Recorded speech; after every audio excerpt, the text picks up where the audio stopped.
Hey les amis, c'est John qui vous parle. Comment allez-vous? Bon, je ne vais pas vous répéter ce que j'ai déjà dit à propos de la dissonance cognitive dans plusieurs vidéos, dont vous trouverez les liens dans la partie description. Si vous ne les avez pas déjà vus, je vous conseille de le faire. Je vous dirai simplement que si l'exemple que je vais vous montrer ne vous convainc pas que nous ne vivons pas sur un globe, alors votre esprit ne fonctionne pas de manière rationnelle. Et si personnellement je ne devais choisir qu'un seul exemple pour prouver l'absence de rotondité de notre Terre, je choisirais celui-ci. D'ailleurs, pour ne rien vous cacher, j'ai déjà traité ce sujet il y a quelques mois dans une vidéo de The Potter's Clay. Et pas mal d'entre vous l'ont déjà vu, j'en suis sûr. Mais j'ai décidé de la reprendre à mon compte pour les nouveaux abonnés d'ITV. Et pour cet exemple, nous allons faire appel à la géométrie, plus particulièrement la trigonométrie de Pythagore.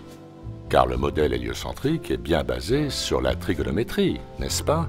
Bon, à partir de ce postulat sur lequel tout le monde est d'accord, regardons cette photo prise par Marc Brecht depuis le sommet du pic de Finestrelle, dans les Pyrénées, d'une altitude de 2820 mètres en juillet 2016, où nous y voyons clairement se détacher la chaîne des Alpes, dont le pic Gaspard, distant de 443 km et d'une altitude de 3867 mètres. Voyons ce que cela donne sur Google Earth.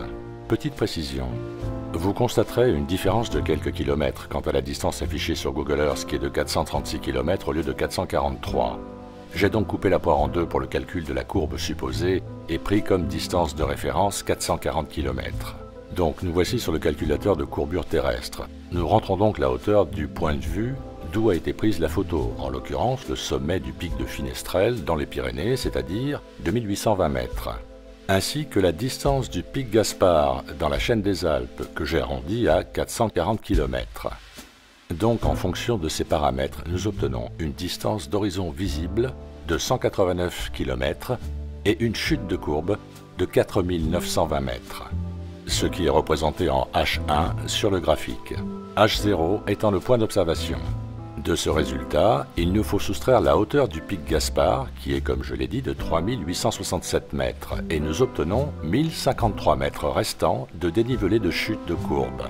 Visualisons rapidement sur Google Earth sous un autre angle ce que cela donne. Il est clair que sur cette distance, il devrait y avoir une rotondité. Mais là, avec cette photo, nous avons un sérieux problème.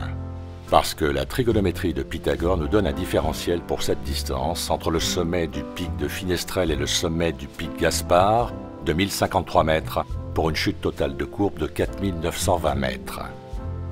Alors que se passe-t-il? Comment pouvez-vous expliquer cette photo? Serait-elle truquée? Je ne le crois pas. Mais je sais que certains d'entre vous vont tenter de justifier ce résultat en prétextant une fata morgana, nom moyenâgeux donné à ce phénomène optique résultant d'une combinaison de mirages. Vraiment? Donc nous aurions là un phénomène créé par la réfraction de l'atmosphère qui comblerait un différentiel de plus d'1 kilomètre pour nous offrir cette vision? Bien sûr que les mirages existent, que la réfraction existe, je ne le conteste pas, mais certainement pas dans ces proportions. Le seul vrai mirage que je vois ici, c'est celui du modèle héliocentrique. Il est temps d'arrêter de se raconter des histoires. Il est temps de laisser tomber son ego et d'affronter la réalité. La Terre est plane. Et pour ceux d'entre vous qui découvrent cette réalité avec une réelle ouverture d'esprit, je vous propose de visionner 2 vidéos d'ITV qui apporteront quelques éclaircissements aux 2 questions qui viennent immédiatement à l'esprit. Pourquoi nous mentir et qu'est-ce que cela va changer? Vous trouverez tous les liens dans la partie description. Voilà les amis, c'est tout pour aujourd'hui. Portez-vous bien et à très bientôt sur ITV.